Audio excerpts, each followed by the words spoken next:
Fire Emblem Three Houses is awesome. It's a game that has shown the transformation of Fire Emblem as a series into the powerhouse that we now see today. And with the release of the new DLC, I thought that the series was something that should be discussed. However, there has always been an aspect of Fire Emblem that traces back to its roots that I've always been a bit skeptical of, and that's Classic Mode. Today, I want to talk about Classic Mode. I want to talk about what it is and why I think Fire Emblem has moved past it as a franchise. I do want to preface this by saying that whenever I start a new Fire Emblem game, I don't play on Classic.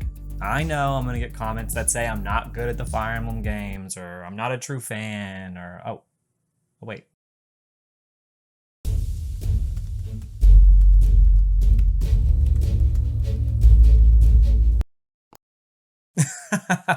So funny. Fire Emblem is an interesting beast. I really think it has a lot going for it, but I think that Classic is such an interesting aspect to it. Oh my god, not again.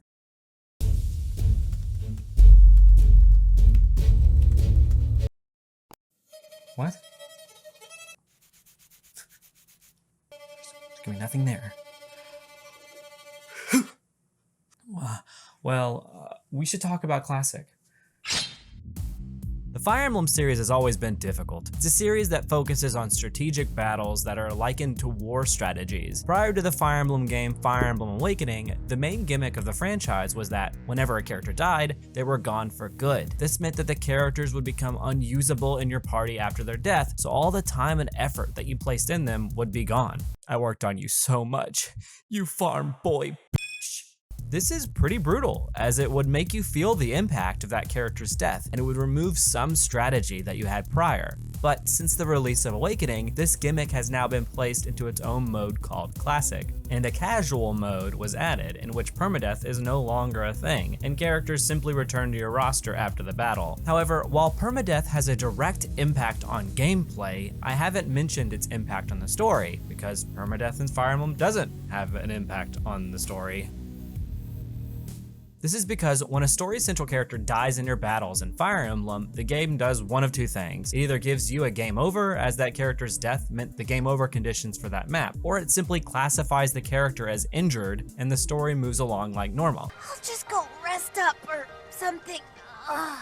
So there's really no main story impact here. However, you're no longer able to view their side stories, which is sad, but for a gimmick that promises character death, to simply shy away from in-story death is kind of disappointing. I realize that it would take a ton of work for this to work, but that's one of the reasons why I think this gimmick has kind of lost its charm. The one Fire Emblem game that seems to acknowledge death is Fire Emblem Path of Radiance for the GameCube, where at the end of battle, they acknowledge the deaths in battle from non-main characters. That's pretty neat. But it doesn't really impact the story at all. And the current state of Fire Emblem is very story heavy, so not including main story implications for a character's death really leaves out an impact for the majority of the game's experience, especially for Three Houses, because it's by far the most story-centered Fire Emblem game we've gotten yet. It's basically 60% story, 30% combat, and 10% bribing children to join me in war. My, this is great.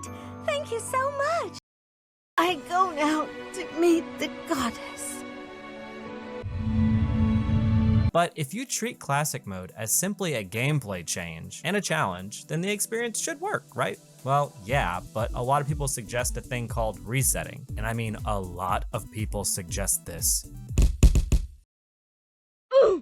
Resetting is the act of resetting your game whenever a unit that you've worked on dies. The argument for resetting on Classic versus just playing on Casual is that there's still a penalty for playing on Classic and resetting the game. The penalty is that you have to start the level all over again. But while I understand where that argument is coming from, I think that there's a central reason as to why it doesn't work. Classic isn't meant to be a mode where a character dies and it's game over, but this is essentially what a reset is turning the game into. The mode is meant to be where a character dies and there are permanent reverberations throughout your experience. That's why the mode exists, because it's permadeath. To me, this argument doesn't work because technically you can reset on Casual as well. If we're saying that reset is a self-imposed challenge, then it can be done on any difficulty or mode. Resetting doesn't make the game more difficult, it just retroactively goes against what Classic is meant to be doing by erasing the permanent reverberations of a character's death. It subverts pretty much the only reason that Classic exists, which is for the gameplay. This isn't to say that reset resetting shouldn't be a mode of play if you find that fun. Totally, power to you, go ahead. But my point is to say that Classic has really lost its impact if you do reset, because you're not playing on Classic mode anymore. Which honestly, as an aside, makes it weird when some of these same people say that they don't like the inclusion of casual, as that somehow playing on casual means you're not having the true Fire Emblem experience. It's pretty ironic.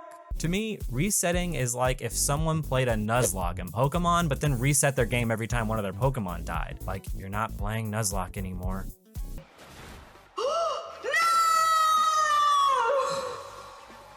However, I will agree with these fans on one thing. I think the inclusion of casual has really hampered Classic in a way. It kind of reminds me of the original version of Persona 3 versus Persona 3 Portable. In Persona 3, there was no way to control all your party members. They simply acted on their own, and you could give them simple directions like focus on attack or heal, etc. Mitsuru, stop using charm!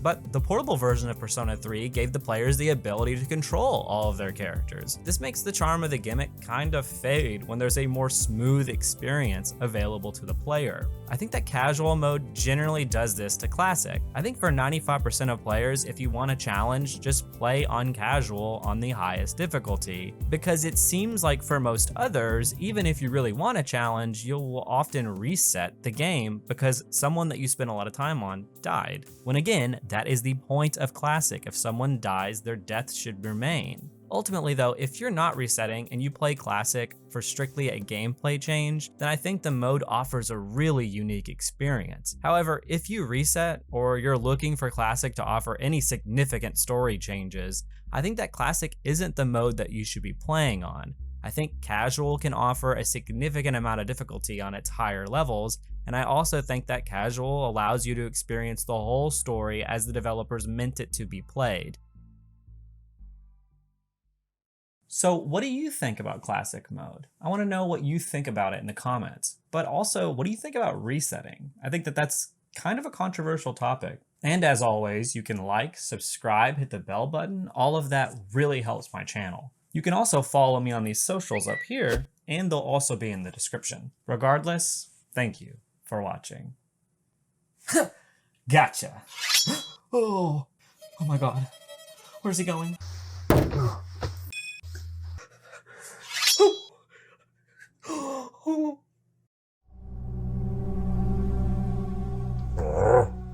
What the fuck? How did I die? Well, that's gonna have to be it for today, you guys. Hope you ghosties are doing well out there. Hope to see you for the next video every Spooks Day. Thank you for watching.